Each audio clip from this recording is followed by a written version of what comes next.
We're here with Kylie Tomasetti and Kaylee Kastrup after the Regals turned in a 3-3 weekend at the Posada Royale tournament. You guys both came up with big plays throughout the course of this weekend. Can you talk a little bit about the tournament?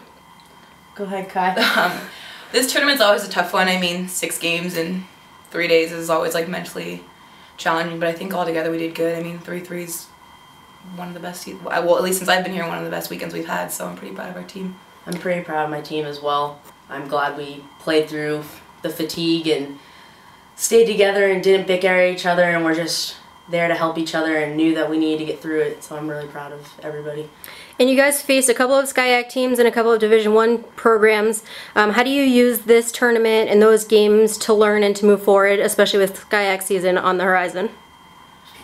I think with the way that we played and we were fatigued and mentally we had some lapses, I think that when it comes to SCIAC, we're going to be able to not be as fatigued and fix those mental lapses and be able to play better than we did this weekend. Great, thank you, congratulations. Thank you. Thanks.